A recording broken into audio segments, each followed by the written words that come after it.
चलिए देखिए, last time हम लोगों ने एक पूरे रोस्टर फॉर्म और सेट बिल्डर फॉर्म के बारे में बात की थी, जहाँ पे रोस्टर पूरा कंप्लीट हो गया था और मैंने आपको उसके बीच में इंटरवल बताए थे। इसका रीज़न ये था इंटरवल बताने का कि यार हम रोस्टर जब हम सेट बिल्डर फॉर्म पढ़ेंगे तो उसमें मुझे उसकी ज़रूरत पड़ेगी। आई थिंक वो कोशिश करूँगा कि आपको सबको समझ में आए, इसलिए मैंने क्या किया था, पहले आपको इंटरवल्स बता दिए थे। ठीक है, अगर आपको लगे इंटरवल्स क्या है तो आप पीछे रिमाइंड करके देख सकते हैं, आपको आइडिया लग जाएगा। ठीक है, अब आता है नेक्स्ट सेट बिल्डर फॉर्म या सेट बिल्डर मेथड, या फिर उसको बोलते हैं प्रॉपर्टी मेथड। ये क्या होता है भाई? Property of all elements present in the set is mentioned. मतलब आपको नॉर्मली अगर देखा जाएगा तो डेफिनेशन से उतना अच्छे से क्लियर नहीं होगा, बट ये क्या लिखा होगा कि जो प्रॉपर्टी है, property of all elements present in a set is mentioned. अब मुद्दा क्या है इसको लिखने का? इसको लिखने का मतलब ये होता है, देखिए पहले तो आप एकदम नए हो तो आप इसको ध्यान रखिएगा, चाहे वो ये सिंबल हो चाहे ये हो, इन दोनों को हम यूज करते हैं। ठीक है, इसका मतलब ये होता है x सच दैट x बराबर है। अच्छा, ये x क्या होगा? ये आपका एलिमेंट होता है। ठीक है, और यहां पे जो लिखा जाएगा वो आपकी प्रॉपर्टी होगी। ठीक है, मतलब कैसे लिखा जाएगा आप ये ध्यान रखिएगा कि x जो है वो आपका क्या है? एक एलिमेंट है, और इस प्रॉपर्टी को क्या करेगा? वो सेटिस्फाई करेगा। मतलब ये ध्यान रखिएगा कि ये जो कंडीशन है x सच दैट x, ये प्रॉपर्टी क्या होगी? ये जो प्रॉपर्टी है वो सेटिस्फाई होगी किस कंडीशन में? अब वो मैं आपको बताता हूं। पहले आपको ये ध्यान रखना है, इसको क्या बोलते हैं, या नॉर्मल आप बोल दो कि दो डॉट लगा दिया, अगर कोई दिक्कत है तो दो, बस इनको पढ़ने का तरीका ये होता है सच दैट। और ये भी अगर आपको डला होता, मतलब कोई ऐसे भी लिख दे तो भी हमें वही देखना है कि यहाँ पे जो आएगी वो आपकी प्रॉपर्टी आने वाली। क्या प्रॉपर्टी होगी उसके बारे में बताते हैं। तो बेसिक है कि ये property of element present in the set is mention, मतलब ये जो प्रॉपर्टी हो वो प्रेजेंट करेगी कि सेट के अंदर क्या मेंशन हो रहा है। तो मेंशन करने का तरीका होता है x और ये उसकी प्रॉपर्टी। तो इससे रिलेटेड हम कुछ एग्जांपल देखते हैं जिसके बारे में हमें आइडिया लगे थोड़ा सा कि वो कैसे होने वाला। ठीक है, तो मैं थोड़ा सा इसको इरेज करता हूं और आपको बताता हूं कि क्या सीन है, इसके लिए क्या करेंगे। सीन मतलब क्या करेंगे। ठीक है, जैसे मान लो मेरे को एक एग्जांपल दिया गया कि यार 1, ठीक है, अब अपनी तरफ से अगर कोई मैं नंबर लेता हूं, मान लो कि मुझे एक रोस्टर फॉर्म दिया हुआ है और उस रोस्टर फॉर्म के अंदर मैंने एक नंबर लिया कि 1 आ गया, 4 आ गया, 9 आ गया, 12 आ गया, डॉट डॉट डॉट। ठीक है, ऐसे कोई नंबर है और हमें ये बोला जा रहा है कि इसको आप क्या लिखो, और लगे तो रोक सकते हो, ऐसा नहीं कि यहाँ पे आप ये ले लो आप। ठीक है, तो यहाँ पे ये बोला गया कि आपने एक सेट लिया है और ये सेट जो है वो एक रोस्टर फॉर्म को रिप्रेजेंट कर रहा होगा। अब इसको आप ये बताओ, इसको सेट बिल्डर में कैसे लिखेंगे। ठीक है, तो पहले हम ये देखते हैं कि ये जो नंबर है वो किस प्रॉपर्टी को फॉलो कर रहा है। मैं बहुत सारे एग्जांपल लूंगा तो आप थोड़ा सा अच्छे से देखना, तो कोई दिक्कत आपको नहीं होने वाली। मतलब आप ये देखो तो 1 के बाद 4 आ रहा है, 4 के बाद 9 आ रहा है, 9 के बाद आपका क्या आ रहा है, अगर देखा जाए तो 12 आ रहा है, फिर क्या आ रहा है, 16 आ रहा है। तो मेरा कहने का मतलब 12 तो कभी बीच में बैठेगा नहीं, तो 12 को मैंने हटा दिया। कोशिश करना, देखो मैंने क्या किया, मैंने ऐसे ही नंबर ले लिया। तो मैं यहाँ पे अगर ये देखूं कि इसको अगर मुझे सपोज करो सेट बिल्डर मेथड में लिखना है, तो अगर देखा जाए तो ये कुछ ऐसी प्रॉपर्टी चल रही है कि 1 का स्क्वायर 1 होगा, 2 का स्क्वायर 4 होगा, 3 का स्क्वायर 9 होगा, 4 का स्क्वायर 16 होगा, 5 का स्क्वायर 25 होगा। तो अब इसको हमें ऐसे लिस्ट करना है, मतलब लिखना है किसमें, सेट बिल्डर फॉर्म में। तो सेट बिल्डर फॉर्म का मतलब हुआ x such that x। x किसको रिप्रेजेंट करेगा? एलिमेंट को। क्या कंडीशन आ रही है इसके अंदर, देखिएगा कि x इज इक्वल टू, अगर मैं ये n स्क्वायर लिखूं, मतलब इस प्रॉपर्टी के अंदर वो चीज आनी चाहिए, मतलब x such that x, x जो है वो आपका एलिमेंट है और ये किस प्रॉपर्टी को फॉलो कर रहा है, n को। n आपको पता होना चाहिए क्या है। अच्छा, तो हमने बोला यार जो वेयर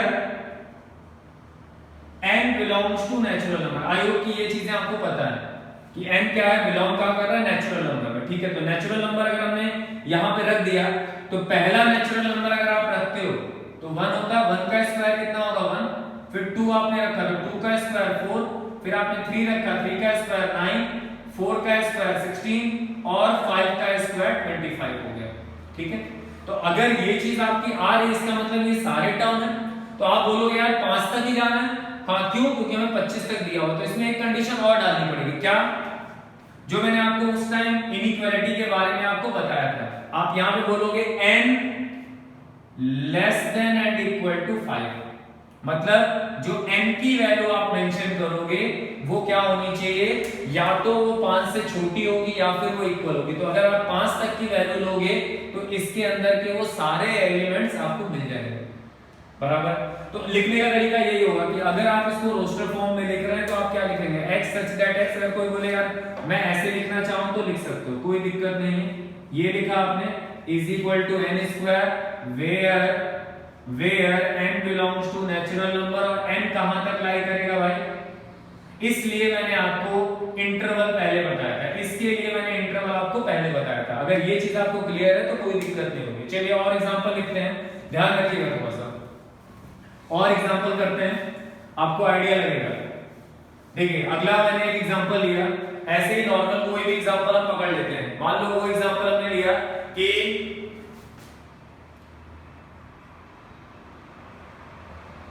यहां पे है, दूसरा एग्जांपल लिया, क्या लिया, 3 सपोज करो, फिर 9, ठीक है। अगर मैं देखूं तो पहला हमारा नंबर 3 है, उसके बाद 9 है, तो अपनी तरफ से एक नंबर और मान लो मैंने बनाने की कोशिश की कि 3 के बाद 9 के बाद एक चीज और ले लेते हैं 6, फिर 9 और फिर 12, ठीक है, ऐसे ले लेते हैं। चलो, और ये आपको एज ए रोस्टर फॉर्म में लिखा होगा। अब इसको अगर हमें सेट बिल्डर फॉर्म में लिखना है तो सबसे पहले आपको ये देखना है कि ये किस प्रॉपर्टी को फॉलो कर रहा है, किस प्रॉपर्टी को फॉलो कर रहा है। अगर मैं देखूं तो यहाँ पे 3 है, 3 के बाद 6, 6 के बाद 9 है, 9 के बाद 12 है। तो अगर ये देखा जाए कि ये सब में 3 के मल्टीपल चल रहे हैं, अगर देखो तो आप ये कब आया होगा, जब अगर मान लो 3 into 1 किया गया तो 3 आएगा, फिर इसके बाद वाला क्या होगा, 3 into 2 करोगे तो आपको 6 आएगा, फिर 3 into 3 किया आपने तो 9 आया होगा, तो इसका 3 into 4 किया होगा तो 12 आएगा। तो इसका मतलब ये हुआ कि ये जो कैरेक्टर है वो कैसा होगा, 3n जैसा होगा, जहां पे n क्या करेगा, n बिलोंग करेगा फिर से नेचुरल नंबर्स में, और n की वैल्यू कहां तक लेनी होगी। तो आई थिंक आपको क्लियर हो रहा होगा यार, 4 से ज्यादा हम ले नहीं सकते, तो 4 के लेस देन या फिर इक्वल, ठीक है। देखते रहिएगा और एग्जांपल देखिए, या थोड़ी देर सोचिए कि क्या ये लिखा हुआ। थर्ड एग्जांपल अगर हम देखते हैं, मान लीजिए इसके अंदर कोई भी नंबर, आप एक नॉर्मल चीज देखो, अगर इसके अंदर कोई भी हम मान लो 2 4 8 लेते हैं, अगला मैंने लिया 2 4 8 16 32, ठीक है। चलो इतना कर लेते हैं, और भी जा सकता है आगे, बट ठीक है, इतना देखो आप। अच्छा, अब इस कंडीशन में अगर देखा जाए तो हमें फिर से क्या लेना है, 2 4 8 16 32। अब इस कंडीशन को as a set builder form या सेट बिल्डर मेथड आपको लिखना है। तो आप फिर से क्या करेंगे, आप ये देखेंगे कि ये किस कंडीशन को फॉलो कर रहा है। पहले आपको सबसे पहले ये देखना ज्यादा जरूरी है। तो अगर देखें तो यार 2 का मल्टीपल चल रहा है क्या, तो 2 यहां तो ठीक है, यहां भी ठीक है, यहां नहीं ठीक है, क्योंकि यहां पे 8 आ रहा है। फिर 16 ये भी नहीं चलेगा क्योंकि ये भी नहीं मल्टीपल होगा, फिर ये नहीं है। तो कुछ और सोचो, क्या ये n स्क्वायर है, तो n स्क्वायर भी नहीं हो सकता।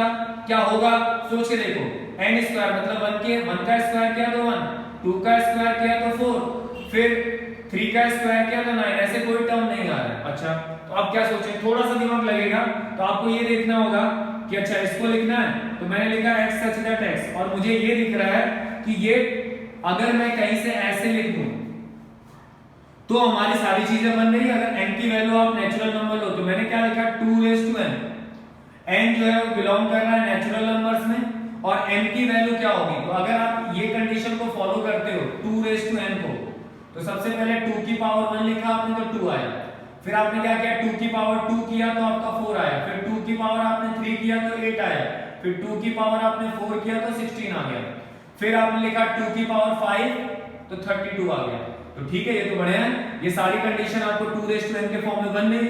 और अच्छा, वेयर n क्या होगा, तो हम बोलेंगे less than and equal to कहां तक जाना है हमको, 5 तक। ये आपके कुछ सेट बिल्डर फॉर्म की कंडीशंस होंगी, या कुछ सेट बिल्डर्स के लिए आपके एग्जांपल्स होंगे, ठीक है। अच्छा, इसी में एक बार और देखते हैं, तो मान लीजिए इसके अंदर और कोई मान लो एग्जांपल मैंने लिया, अगर मान लो एक छोटा सा एग्जांपल और लेते हैं, ठीक है, देखते हैं।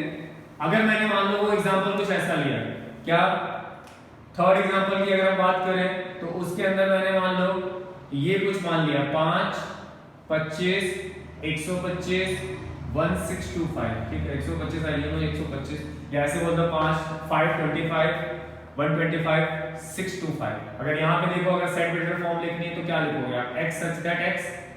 ये अगर देखा जाए तो ये सारे टर्म किसके टर्म में चल रहे हैं, तो ये अगर हम डायरेक्टली लिखें तो 5 रेज़ टू n लिख सकते हैं, जहां पे n क्या होगा, बिलोंग करेगा नेचुरल नंबर में, वेयर n की वैल्यू क्या लेनी पड़ेगी आपको, 5 से ज्यादा आप तो ले नहीं सकते हो, या आपको कितनी बार लेना पड़ेगा, तो आप बोलोगे यार 5 तो बहुत ज्यादा हो जाएगा, 4 बार आप ले लो।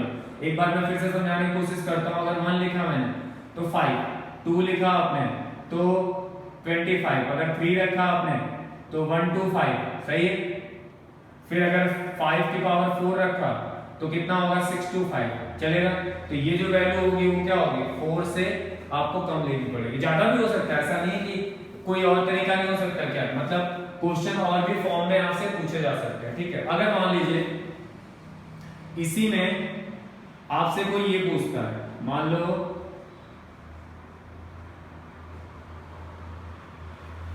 मैथ्स हो गया है, ये देखा जाए तो ये रोस्टर फॉर्म में लिखा, अगर इसको हमें सेट बिल्डर में करना है तो आप क्या करोगे, x सच दैट x, ठीक है।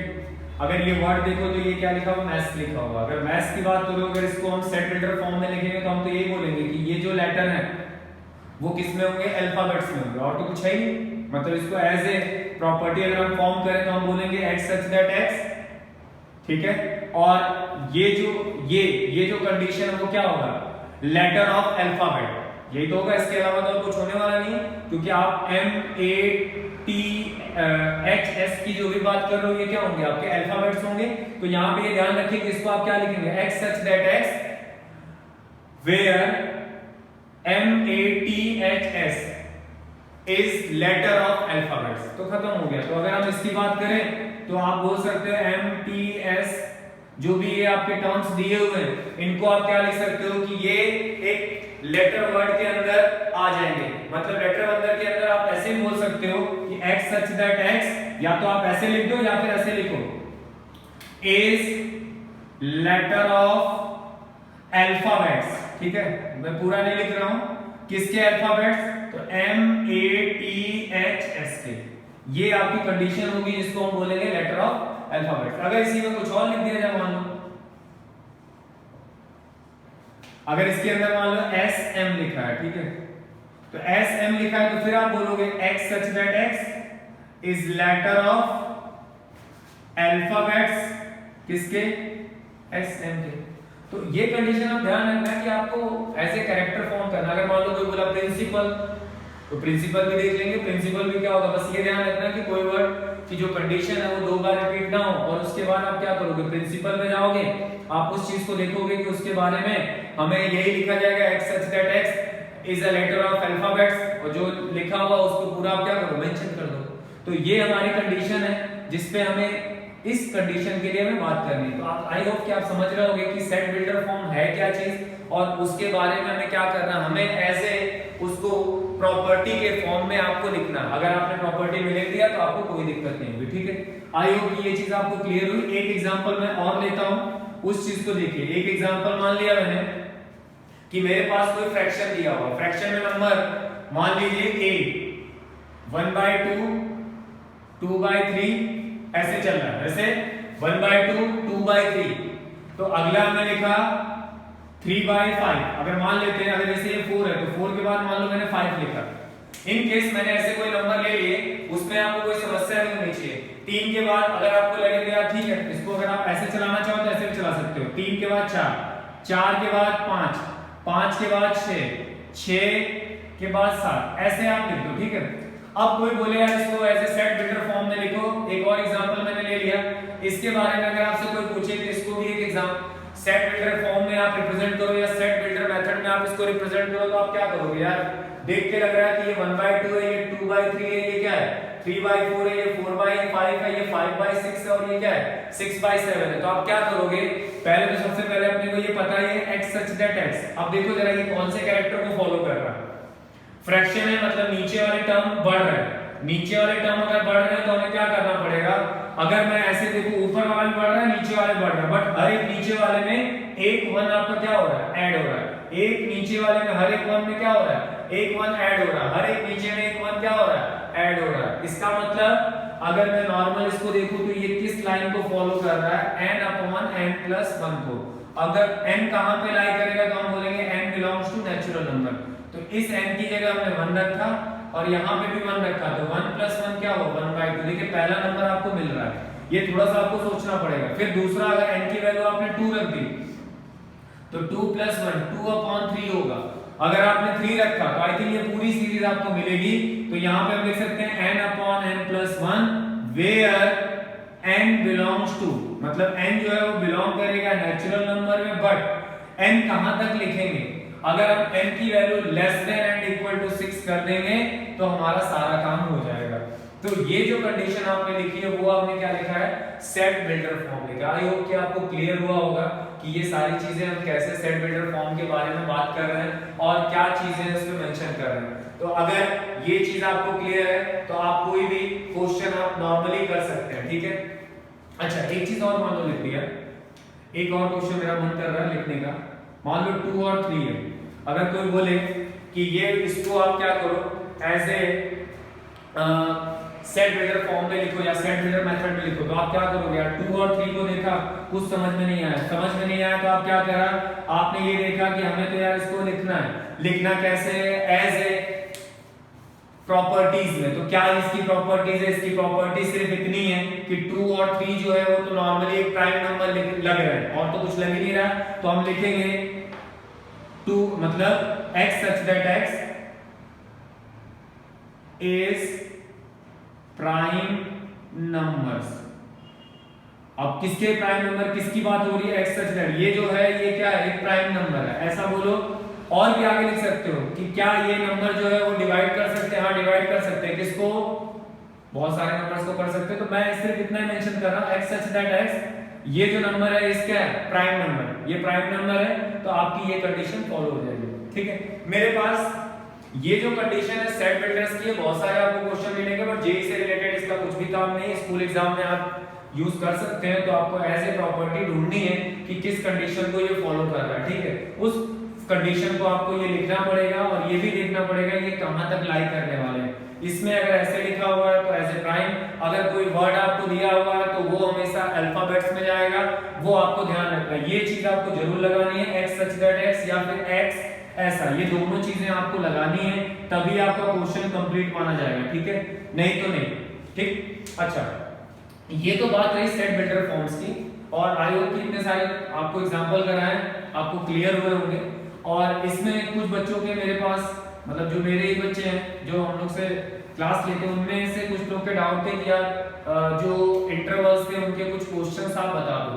तो क्वेश्चन बताने का मैं इसी के साथ उनको ऐड कर लेना चाहता हूं कि देखिए उसमें क्वेश्चन 2 टाइप के बनते हैं। अगर आपसे कहीं ऐसा लिखा होगा तो आपसे बोलेगा एक नंबर लाइन को रिप्रेजेंट करो। अगर यहाँ पे गया तो हमने 6 और 7 को लिख दिया, तो इसमें भी आपसे बोला गया कि यार इसको नंबर लाइन पे रिप्रेजेंट करो, ठीक है।